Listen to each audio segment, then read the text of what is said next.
Ah, hmm. ¿Nunca se han preguntado por qué nadie confía en los partidos políticos? ¿Hay forma de solucionarlo? ¿De tener partidos políticos mejores o, al menos, en unos en los que sí confiemos? En esta videocolumna responderemos dichas preguntas desde problematizar la desafección política a los partidos políticos. Para lo mismo, haremos un análisis psicopolítico de México desde el malestar en su cultura. Luego veremos el rol o el juego del lenguaje en la identificación de las masas y finalmente cómo la libido tiene un papel muy importante en la politización o sublevación del malestar. Asimismo, pondremos ciertos ejemplos en el avance mismo del ensayo para una mejor explicación desde la realidad política y social mexicana. Como sabemos, existen varias fuentes de sufrimiento, o al menos eso es lo que menciona el doctor Sigmund Freud en El malestar en la cultura, donde él menciona que hay tres formas.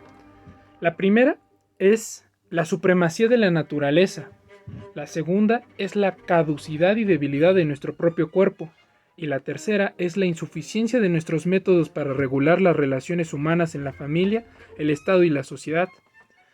La primera la podemos ejemplificar pues con los desastres naturales, la propia pandemia que afectó a todo el mundo. El segundo lo podemos ver en varios malestares físicos que sufre la población mexicana, la cual muchas veces por dinero o mala atención médica tienen que sobrellevarlos bastante tiempo. Sin embargo, quisiera concentrarme en el último, en el cómo las relaciones humanas no son perfectas, siempre tienden al conflicto. Quizás este es el sufrimiento más grande en nuestro país, ya que desde esta se podría resolver las dos primeras, o al menos atenuarlas. Por lo mismo, no debería de asombrarnos la cantidad de enojo y hasta odio que se le tiene a los partidos políticos en este país, puesto que vivimos en un país muy desigual, por lo que estas fuentes de sufrimiento se amplifican. Pero, ¿cuál es el origen de esta falta de perfección en las relaciones humanas? Pues, la cultura. Y no me refiero a estas ideas de que todo se resolverá desde tener una buena cultura cívica. No, que dicho sea de paso, eso es una mentira, ¿no? Es un planteamiento muy limitado. Me refiero específicamente a la cultura entendida como las instituciones o reglas que protegen, por un lado, a la humanidad de la misma hostilidad de la naturaleza, y por otro, a las que protegen a los hombres de los propios hombres, o sea, las que regulan las relaciones entre los individuos. Es decir, el origen viene de las propias instituciones formales e informales del sistema político, como la Constitución y las reglas no escritas de las relaciones sociales, donde por ejemplo, la primera establece una cultura de no corrupción, vaya, lo ideal, mientras que en el segundo, en las instituciones informales, hay sobornos y existe este capitalismo de cuates.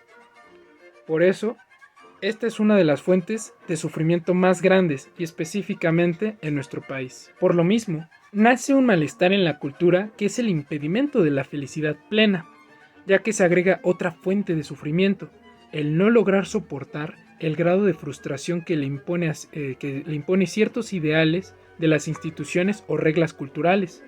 Ya mencionamos anteriormente un ejemplo en el Estado mexicano, pero otra situación clave que frecuentemente le pasa a la clase trabajadora mexicana es que al vivir en un México capitalista obviamente y sumamente desigual, uno de los principales malestares culturales es el no ser rico, no tener dinero, pues tú eres el culpable de tu propia miseria, se dice, o sencillamente no tener los medios para vivir una buena vida. La frustración del ideal cultural, quizás clase mediero o algunos de un hedonismo lujoso, es un malestar cultural mexicano. Por lo tanto, buscamos formas de alejarnos del dolor, lo que el mismo Freud aquí llamará el principio del placer. E igual que en el sufrimiento, hay tres fuentes.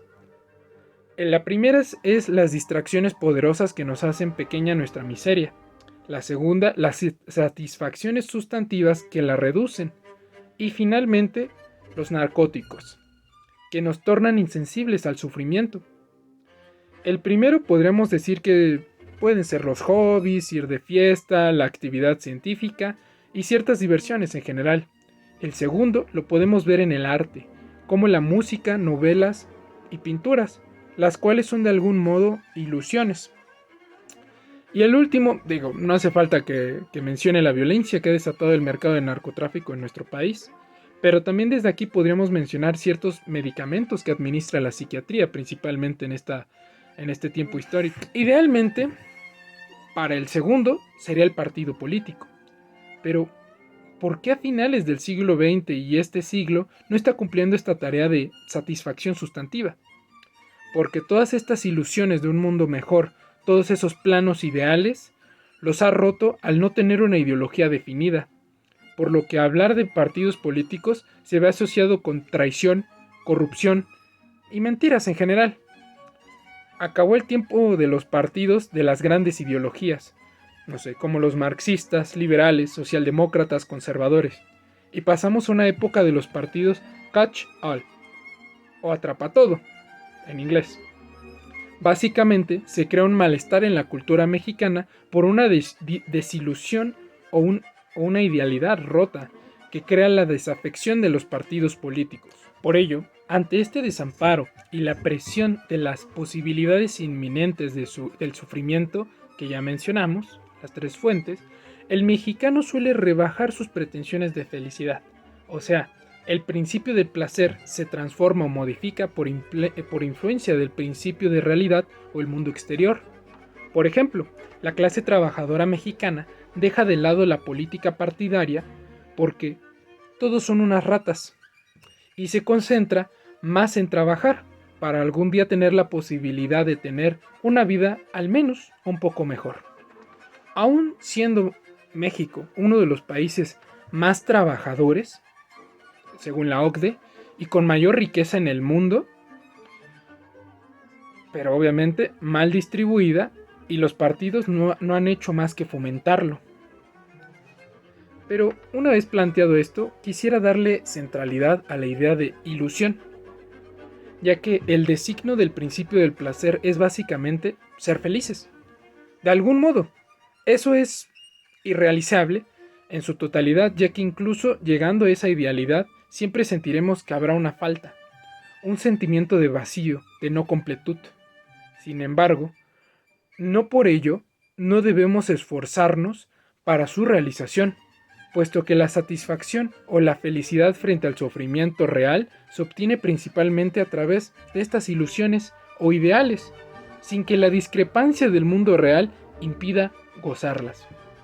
Cada uno debemos de buscar la manera de ser felices y trabajar en ello. Aunque, detengámonos un momento, por otro lado debemos de criticar a la religión, que es otro mecanismo de la cultura, pues perturba la libre elección de cada individuo para llegar al placer, o elimina esta pluralidad para llegar a la felicidad, e impone un camino único para llegar a la misma y evitar el sufrimiento. En el caso mexicano, pues tenemos el catolicismo, ¿no? Pero antes que adentrarnos en este tema, me gustaría regresar a los partidos políticos, debido a que, en mi opinión, los partidos políticos son iguales que las religiones. Imponen una forma de llegar a la felicidad, pero al menos en regímenes democráticos hay distintos partidos para los distintos ideales que busquemos. Pero, ¿por qué siempre llegamos a la conclusión de que todos los partidos son iguales? A pesar de que en México en el 2000 inició una era de democracia, ¿no? De un régimen democrático.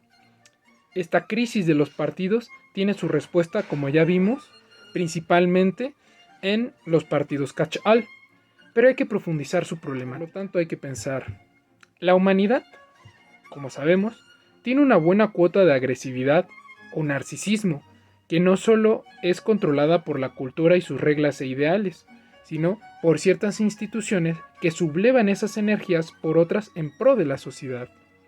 O sea, organismos que son fuente del principio del placer por las satisfacciones sustantivas. Idealmente eran los partidos políticos. Por lo que cabe preguntar, ¿qué les hace falta a los partidos políticos de ahora para volver a ser una forma de liberación del sufrimiento antes que un síntoma del malestar en la cultura? En primer lugar, deben mover la libido. Esta es una fuerza amorosa que el filósofo Platón la llamó Eros. Pero según Sigmund Freud, en Psicología de las Masas y Análisis del Yo, es una energía o afecto de unas pulsiones que tienen que ver con todo lo que podría sintetizarse con la palabra amor, la cual surge como una forma de lazo o unión contra los males del mundo. Aunque, ¿por qué es importante la libido en la cuestión de los partidos políticos? Porque estos vínculos de amor o lazos sentimentales constituyen la esencia misma de las masas. Por lo tanto, notamos cómo un grupo social o una masa se mantiene cohesionada o unida en virtud de algún poder, ¿no? ¿Y cuál es este? El eros, como ya mencionamos, el cual es el alma misma de las masas. Por lo tanto, notamos cómo los individuos o sujetos pierden su peculiaridad psicológica en la masa, ya que se dejan sugerir por los otros, se dejan guiar por la alteridad. Pero, ¿por qué sienten la necesidad de estar de acuerdo con ellos y no de oponérseles? O reformulo, ¿por qué parece que se merma la actitud crítica y se dejan llevar por los demás? La respuesta es sencilla, por amor a ellos. Ahora hay que profundizar. Hay dos ejemplos característicos que pone Freud sobre las masas artificiales, que son la iglesia y el ejército. En el primero, por ejemplo, existe la ilusión de que Cristo ama a todos por igual, y en el segundo de que el jefe da un trato igual a todos. Por lo tanto, desde la ilusión se mueven todas las masas, esto es muy importante subrayarlo. Ante ello, la ligación afectiva o libidinal que provoca la ilusión se mueve en dos direcciones: el conductor y los otros individuos de la masa. Hay que diferenciarlos bien, más adelante lo mencionaremos. Y es importante porque el sujeto entonces se queda sujetado, su personalidad, entre estas dos ligazones afectivas, el conductor y los otros individuos de la masa. Pero ahora hay que profundizar en la masa, porque del lado contrario, la única forma de matar a esa masa es el pánico, puesto que el miedo provoca que ya no se sigan las órdenes del conductor y se regresa al narcisismo. Ven solo por sus intereses y ya no cuidan a los demás con este amor. Esta fuerza la llamaremos Phobos, que se da gracias a un peligro inminente o a la debilidad o ausencia de las ligazones afectivas.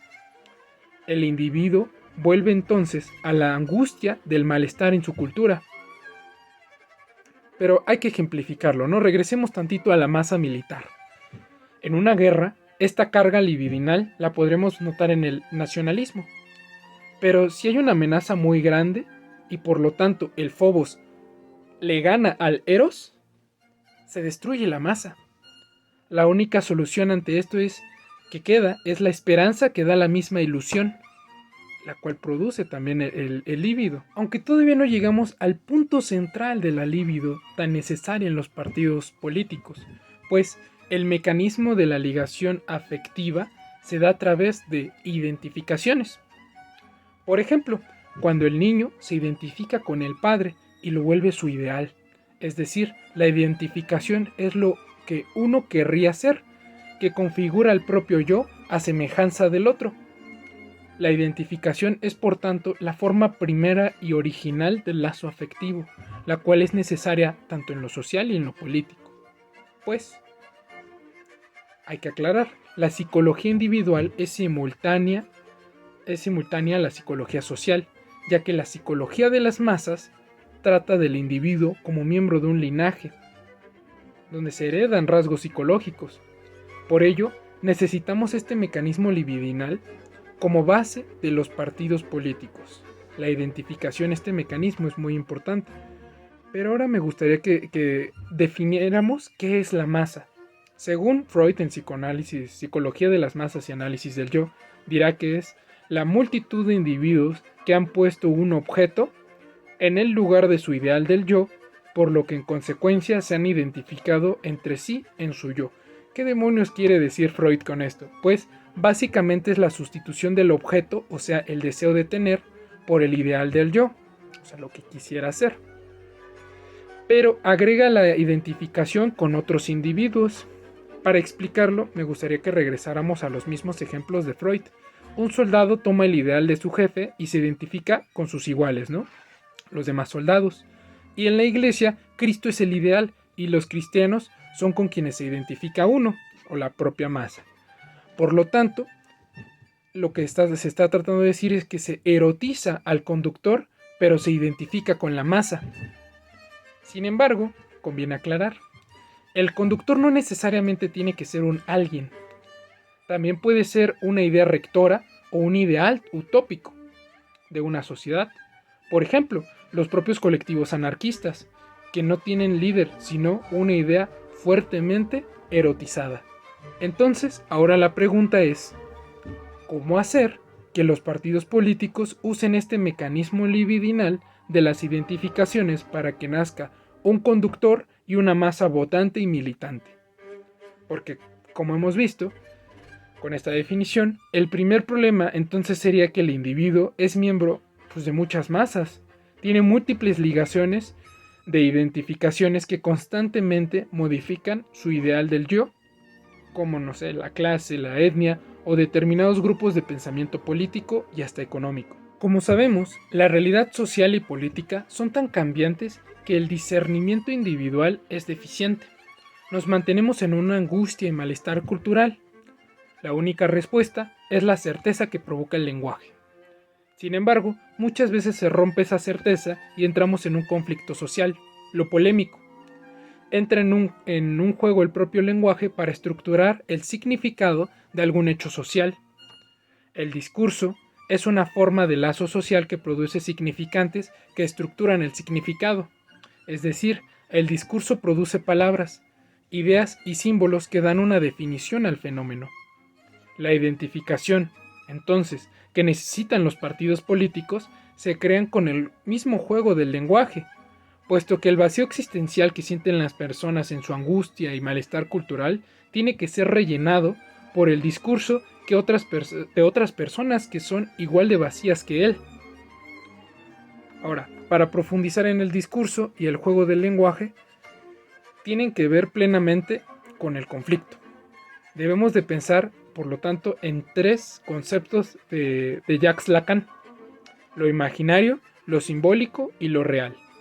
Este último es un lugar donde no existe la representación simbólica del lenguaje, no es capturado por construcciones simbólicas. De algún modo es un significado sin significante, algo que existe pero no puede ser nombrado con palabras. Por ejemplo, en el caso mexicano, como ya mencionamos, la cuestión de los sufrimientos que amplifica la pobreza o la desigualdad.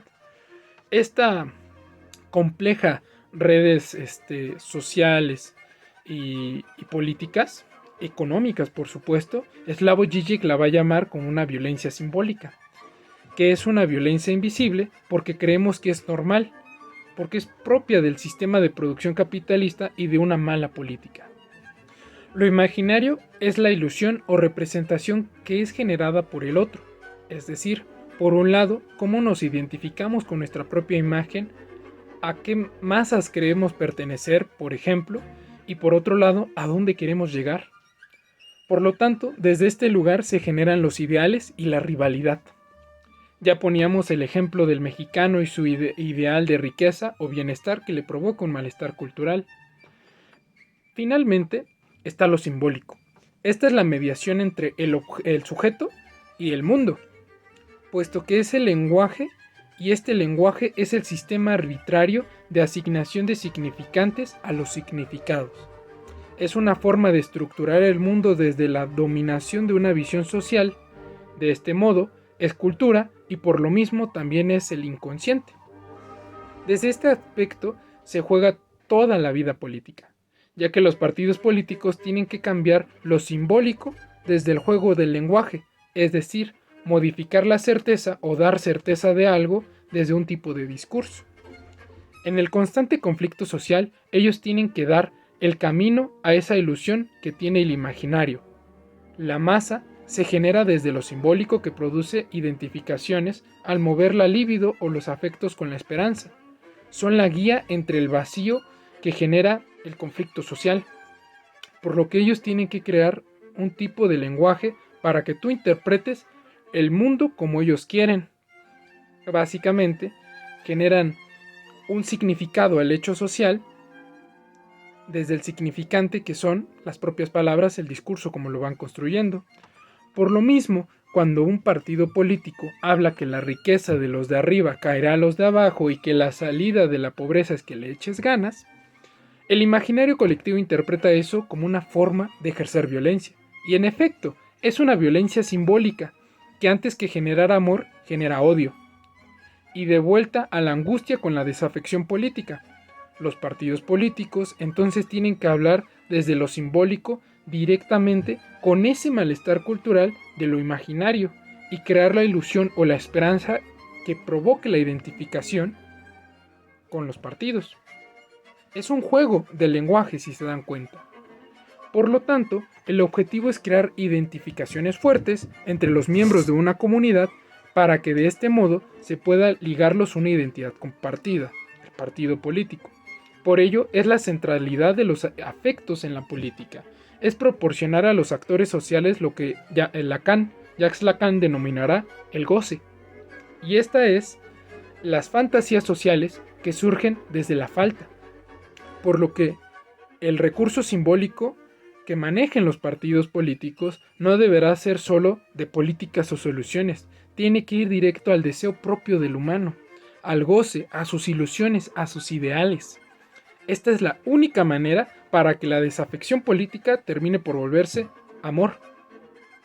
Sigmund Freud dirá, siguiendo a Gustave Le Bon, que las masas no tienen sed de verdad, sino piden ilusiones a las que no puedan renunciar. Lo irreal siempre prevalecerá sobre lo real, porque tienen la misma fuerza anímica que lo real. Para adquirir esa fuerza es la libido que produce el encuadre simbólico de los partidos políticos, al grado que ya no hay diferencia entre ilusión y de lo real. No se necesita entonces argumentos sólidos, sino imágenes vivas, exageradas y repetitivas. Y esto se debe porque la subjetividad está sujetada por el campo del otro, que es representada por el lenguaje y la cultura, y también por el campo del deseo. El partido político tiene que formar un proceso de identificación e idealización con el pegamento social que es la libido. Sin embargo, a todo esto tenemos que pensar que una identidad colectiva es un nosotros. Pero no hay ningún nosotros sin un ellos, sin un gran otro, la alteridad. Así es el juego del lenguaje, el conflicto y dar certeza en ese vacío de poder o significado. Por lo tanto, la desafección a los partidos políticos es por la despolitización de este siglo. Me explico. La movilización de las masas requiere politización, es decir, una producción simbólica de una representación del mundo en conflicto, donde se incluya campos opuestos con los cuales la gente se puede identificar, para que finalmente se movilicen las pasiones desde la esperanza y el amor en un proceso democrático. Sin embargo, tenemos la mala visión de que las votaciones son la defensa de los intereses. Y no, hay una importante dimensión afectiva a la hora de votar. La identificación con una identidad colectiva está en juego, el cual brinda ideas de que puedan ser utilizadas para interpretar el mundo y actuar conforme a ello. El discurso político, lo que trato de decir, es que no son propuestas nada más. Es la creación de identidades que dan sentido a las personas en su malestar de cultura y por tanto dan esperanza. Después de este rollo súper complejo, teórico, de psicoanálisis, de la psicología de masas y la parte política, ¿no les suena algún partido político en específico en México toda esta lógica? Morena, por ejemplo, su eslogan es La Esperanza de México y es el movimiento de regeneración nacional. Básicamente lo que está haciendo es generar la ilusión de ser un verdadero cambio. Y está bien, pueden estar o no de acuerdo con este gobierno, pero el día de hoy la crítica no es esa, sino cómo ha movilizado. No es gratuito que este partido político sea de los más populares en México, que su conductor, tanto AMLO como la idea erotizada de una cuarta transformación, hayan generado una idealidad con la cual se hayan creado unas masas que se identifican como morenistas, de izquierda o obradoristas. han sabido mover la libido desde el malestar cultural propio que eran los partidos políticos corruptos, tantos que sus bases de no mentir, no robar y no traicionar al pueblo son básicamente las malas definiciones que tiene la gente con desafección política u odio a los partidos políticos. Este partido mexicano se ha sabido posicionar como un nosotros y un ellos, que ha movilizado y sobre todo ha politizado contra un ellos que es la mafia del poder, desde el encuadre simbólico que no ignoró al imaginario colectivo. No provocó esta violencia simbólica que antes mencionábamos. A diferencia, por ejemplo, de muchos politólogos, reporteros, incluso distintas masas de México que han mantenido ese discurso de que se tiene que optar por una política democrática de razón, de moderación, de consenso. Y no hacen otra cosa que mostrar su falta de comprensión de la dinámica de lo político. La política necesita ir directamente al campo del deseo o fantasía de los votantes, en lugar de anteponer intereses sobre los sentimientos, de imponer la razón sobre la pasión.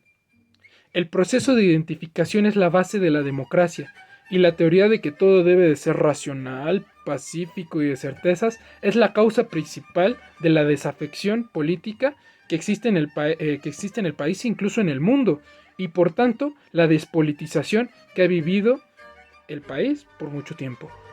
La ola democrática que se vivió en el 2019 no es casual. Es porque muchas veces, por esta situación, los partidos políticos han mantenido una especie de discurso de amo y esclavo, el cual es cuando el encuadre simbólico de lo real y lo imaginario es de una manera en que el esclavo se le arrebata su función de saber, es decir, una forma en que los partidos políticos creen saber lo que necesitamos, y eso se interpretaba como una violencia simbólica que produce la desafección. Pues, como diría Lacan, el amo no tiene ganas de un saber, un verdadero amo no desea saber nada en absoluto, lo que desea es que la cosa marche. Para terminar, de manera sintética, me gustaría decir que la razón por la cual nadie confía en los partidos políticos es que no han sabido mover la libido y por tanto la identificación de las masas desde la ilusión y la esperanza. Y ahora, en tanto a la desafección política, la única solución es recordar el campo de deseo y de los afectos que tiene una posición fundamental, y la única que lo va a determinar es el mismo juego del lenguaje en el conflicto con sus encuadres simbólicos a las identificaciones y sueños del imaginario colectivo.